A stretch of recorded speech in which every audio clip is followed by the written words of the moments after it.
Good morning, this is Sinta Ebersohn from Fair Divorce, and today we're going to talk about the new Rule 41a. With me is Adv Etienne van Wyk, who's also a mediator, to explain more about that. Etienne, thank you very much for being here and welcome. Good morning, thank you for having me. Will you please explain to us what does Rule 41a mean and what that impact is on those of us who are going through separation and divorce? Okay, I'm just going to talk freely. Rule 41a came into existence on the 9th of March 2020, last year. So it's been around for a while, and many people actually have the idea or the perception that it specifically came in because of COVID. But you know, on the 9th of March, we knew about COVID, but it still wasn't that pertinent at that moment, with regards to, the problems that we had 3 weeks later.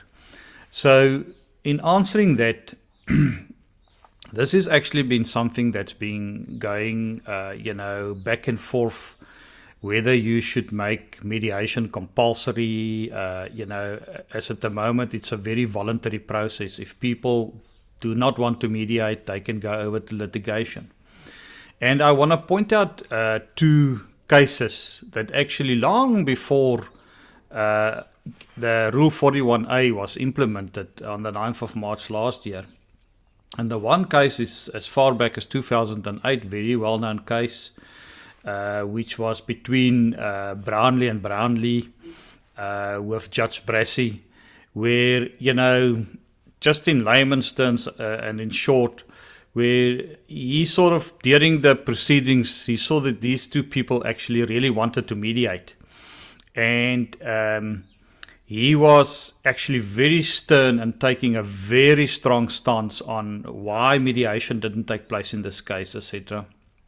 And he ordered both attorney firms to pay their own cost because he absolutely believed in that specific case that they could have mediated, they could have prevented a lot of heartache and a lot of trauma, etc.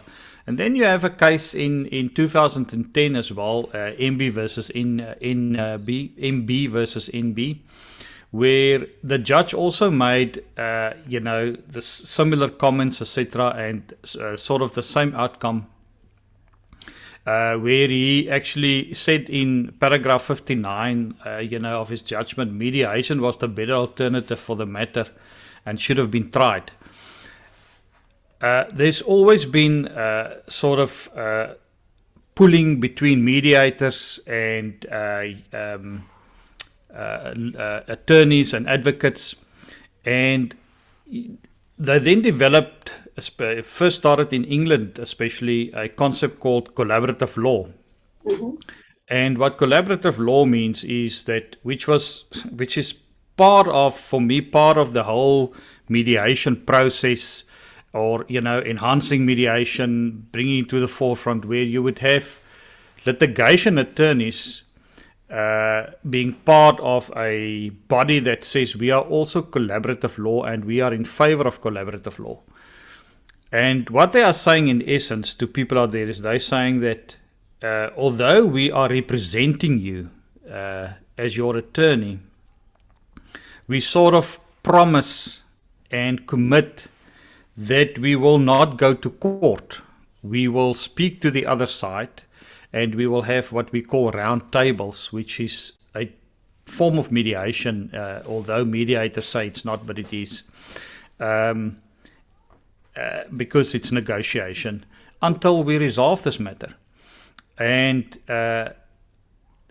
if you look at the general public, Sinta, and you speak to people, that's been through very horrible divorces, etc., 95% of people, and I've been around in mediation, and litigation, and they don't want to go to court. They're scared of the process. They also know that it will take enormous resources, financial resources, psychological resources, And many people feel that's gone through that process at the end of the day that there were no winners. Yes. I speak to them on a weekly basis. I'm sure you do as well. And I want to use one case that I handled personally, where it is a normal divorce case, and when the parties got to me through their attorneys, the one attorney on the one side of the plaintiff, they were fighting for 18 months, which doesn't sound that long, but at that point they had no settlement agreement on the table. They had a few round tables, and there were some applications to compel, etc., discovery.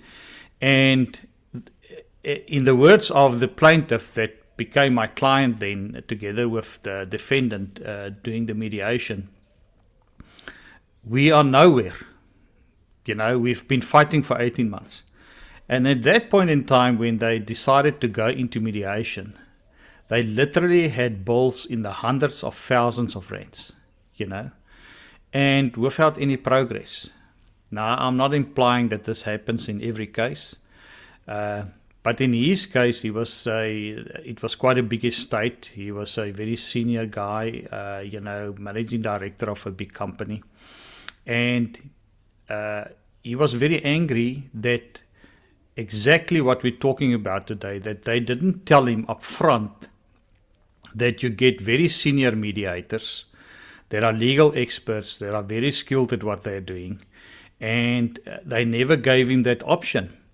And surprisingly, and it happens, not to his fault, he didn't know it existed. He said to me that he only recently, he actually walked into the wrong attorney's, which wasn't his attorney, office to deliver something, and she told him about mediation, just said to him, because he was so, he was in total despair. This is going nowhere, and he was thinking this would continue for another 4 or 5 years. If you look at Rule 41a, there's a few things that I want to point out, coming back to, why it was implemented. We've looked at that a bit, but it is still not compulsory. Many people out there, and even mediators and some attorneys, think that it is a uniform rule that now says that you first have to mediate before you can, litigate, which is not true. It is just a procedural, implementation that creates awareness of mediation. And of course, the intention of the lawmaker was that people should first try and mediate before they litigate. So that is the absolute intention.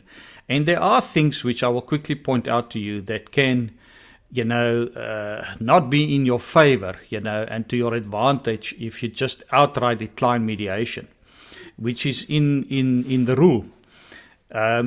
But still, it is voluntary, and it refers to, from that date, every lawyer or, litigant that issues a summons, and it was similar to the Form 27, must notify, especially the plaintiff or the applicant, must include a notice that, of mediation and why they would like to mediate, etc. And the defendant or the respondent must do the same in layman's terms. And then if you do not consent to mediation, you need to give reasons why you believe this will not be a successful mediation, that you feel this case particularly cannot be mediated. And up to now, for the first year since this rule came in, it is no surprise that most litigants, attorneys, and lawyers out there, which is the same thing. I'm just referring to both names, but they don't refer this to mediation. They they immediately, come up with, reasons why it cannot be mediated. And I don't want to go into the reasons for that, but many of the reasons, are being told to me by clients, which are very obvious in certain instances. And that could be very costly, because in the Rule 41a makes provision that if you do not Rule 41.9b specifically makes provision that if you do not consent to mediation, and in the case the judge feels that this could have been mediated, and you didn't want to negotiate. I always explain that to people. You're just saying, these are my demands. I'm not talking to anybody. I'm not giving anything. This is what I want, etc. You can have a cost order against you. It makes provision for that in 41.9b, where it says that when an order for cost of the action of application is to be considered, the courts may have regard for the notice referred to in Sub-Rule 2. In other words, why were you not mediating? What was your reasons for not mediating? And very recently, now what's happened in the past year is many summonses were issued without complying to Rule 41a. In other words, they did not even make any mention of mediation or the sub-rule, that you can mediate, and included that. And we've seen it now over the past month where, some Chief Justices have now issued a notice saying that we are going to start looking into that, and your summons will not be accepted. You will not go onto the roll. You will not be heard in court if you do not conform to the requirement of issuing, in terms of sub-rule, to a notice of mediation. And, what they're actually saying is, we want you to tell your clients that there is something like mediation, and they must ask you about that. And I've recently spoken to a very senior attorney that's dealing with a lot of civil cases, and especially divorce cases. And she's one of those attorneys that feel that you are not actually, acting in the best interest of your client if you do not tell them about mediation. You need to tell them about mediation, and you need to comply with Rule 41a. And, so that people have the choice. You can still advise them if you feel that this mediation could be, to their detriment, because that is also a point I just want to raise. People often ask me, do you think anything can be mediated? Etienne, No, before you continue Yes. with that, can I just check with you if I'm understanding this correctly? Yes. The Rule 41 is then by no means a way to enforce mediation, but it's a way to make sure that whoever is going through a divorce is made aware of mediation and explores the possibility of doing mediation before they proceed Yes. with litigation. Is that correct? Yes. Yes. And it's only applicable to High Court. Okay. So that is also very important. The notice at the moment is only applicable to High Court. So you do not have to include a Rule 41a notice, if it's not a High Court case. Okay. But I think you're absolutely right. It is there to create more awareness. But I think from the court side, if I can call it like that, and the lawmaker side, it's actually more than that. They really want people to mediate more before they come to court, because from personal experience, you and me know, many cases that land up in court and with a lot of financial strain and trauma, etc., could really have been mediated with the right mediator. It just could. It's just fact. So I think, and that's why they have, the Rule 41.9, where there's sort of a little bit of a threat that says you can end up with a cost order if you don't comply to these rules, etc. For me, it's very simple, Sinta. You should inform each and everybody that there's such a process, because it's not always necessary. Secondly, as an attorney representing somebody, you can participate in mediation. You are still there. You're not being fired or let go or whatever. I prefer, in many instances where I deal with somebody where I feel, which I dubbed self-determination without knowledge. So to explain that is where you have somebody that just doesn't have the insight, and suddenly she needs to deal with quite a bigger estate, fending for herself, etc. Because as a mediator sitting there, you cannot give her advice. You can give legal guidance in terms of experience, but you cannot give any of the parties advice. And I will actually then tell such a person, listen, you need an attorney to look out for you, that you can run the settlement by, etc., etc. Especially if the other party, is already have counsel. So that is important to know that mediation is not a process that you take away somebody's right to get legal advice, and now, participants are left to fend without any knowledge, etc. It's absolute nonsense. It's just a quicker process. One of the things, that I also want to mention here is people are saying, okay, but I want to mediate because it's a lot cheaper. It is not a lot cheaper. I'm not necessarily, I'm talking about myself now, cheaper than the next legal guy. The reason why you can perceive it as a lot more inexpensive and it will not take so much financial resources is because a mediation can be concluded sometimes within 2 weeks or 4 weeks.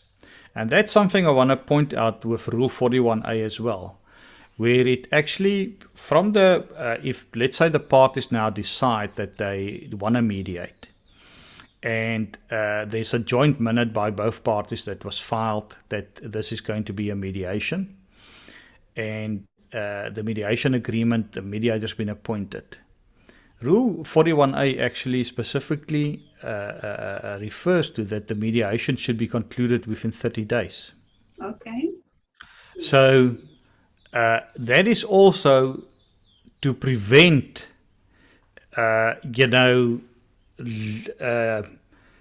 procrastination on a party side, to prevent part and parcel strategy of, prolonging the process, to get other evidence, using mediation as a backstop to prolong the process. And,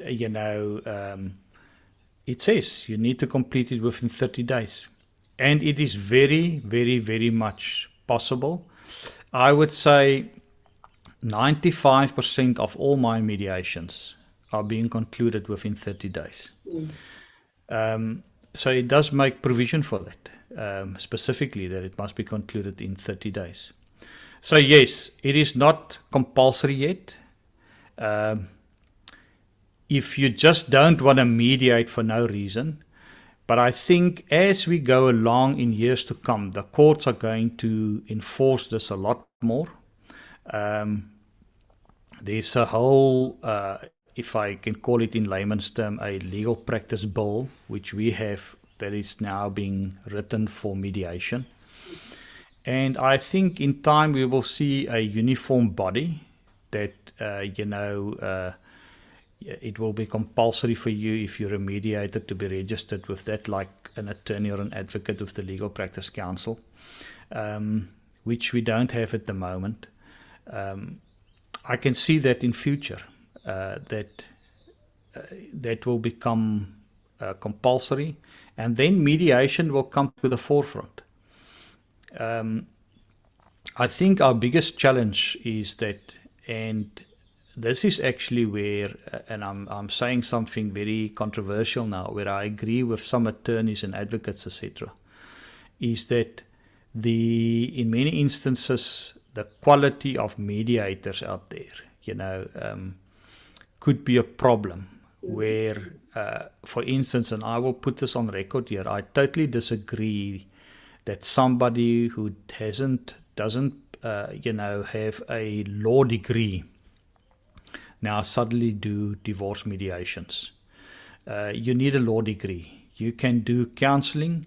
If you're a forensic, even a forensic social worker, etc., you can deal with the family matters, voice of the child, etc.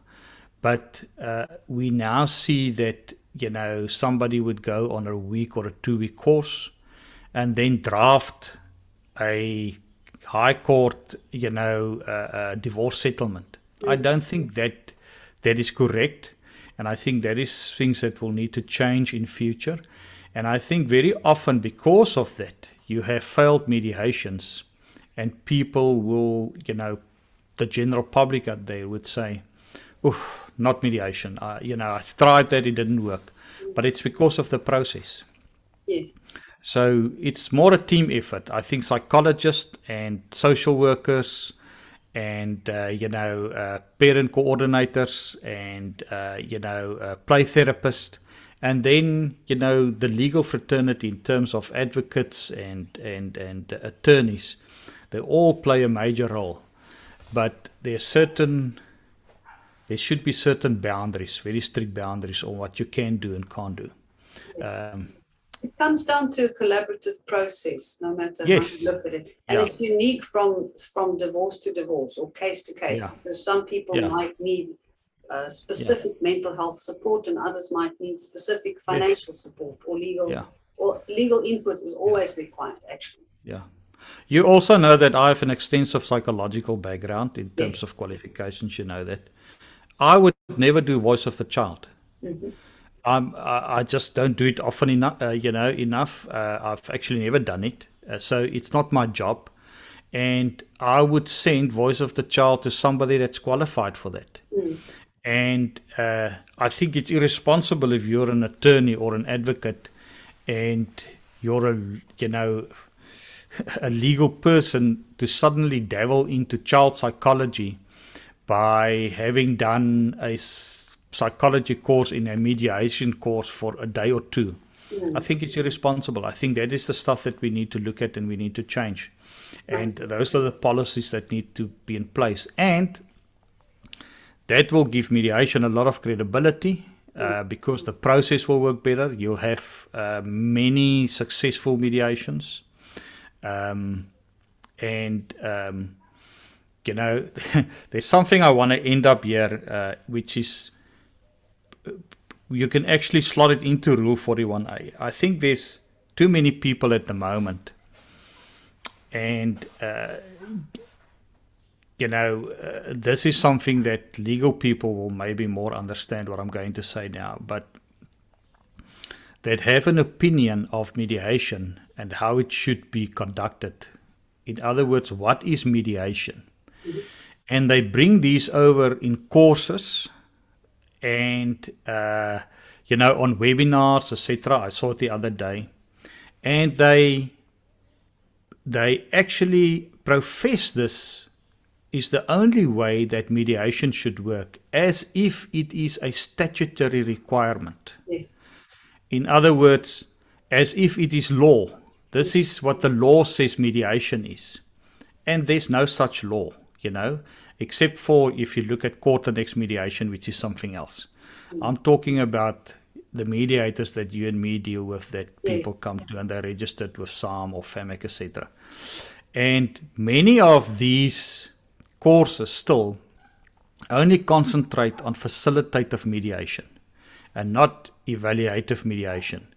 And if you're a legal expert and you know family law, and the Children's Act, etc., you can be evaluative. And that is what people, in my view, a whole study in the UK has proven that as recently as 2 years ago.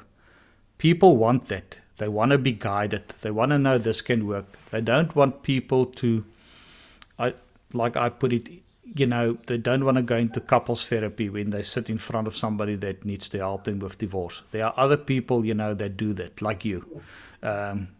We shouldn't be doing that.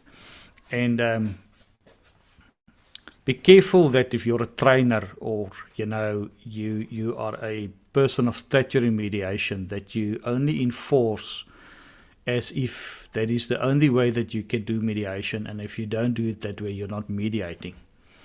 And I think that is, once we change that as well, we'll see many attorneys and people from the legal fraternity, taking more cognizance of mediation and start joining, because at the moment it's something that it's a bit alien to them. So I think a difficult question that comes up for anybody who's facing divorce is to be sure to select the right individuals, select the right litigant and the right mediator for your specific case. And then get in the expertise that you need.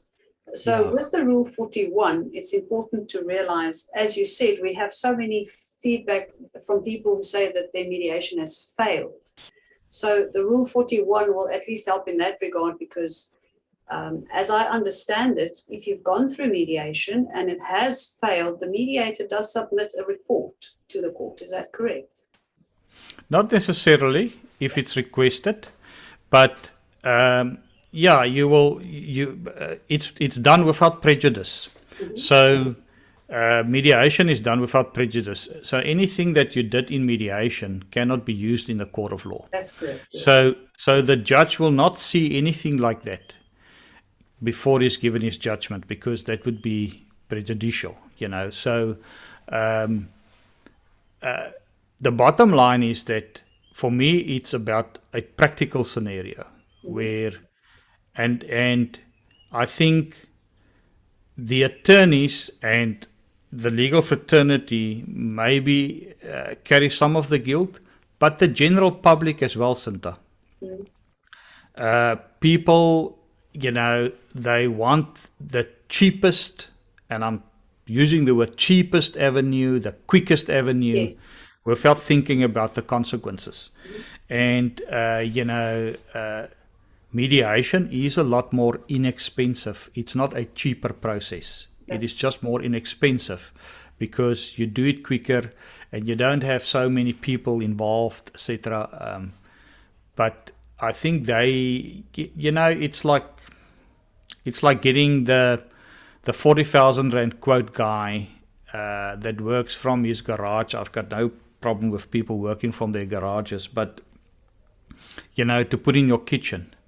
Yes. And then you had 2 or 3 quotes from reputable companies that quoted 80 or 90,000, and then halfway through your kitchen, the guy abandons the kitchen because he couldn't even buy the material to finish the kitchen with the amount that he quoted, because he doesn't actually know what he's doing. Let's just put it like that. He doesn't know what he's doing. Yes. And you get that with mediation as well. I guess you get it with anything, but that is something that I see, and then people end up with a failed mediation, and, it breaks down the perception about mediation. Mm-hmm. It's very true. So it comes down to being discerning. And then there are also a lot of cases that simply can't be mediated, but I think that's a topic for a whole other separate discussion. Maybe we can arrange that at some stage. Yeah. All right. No, well, that is definitely so.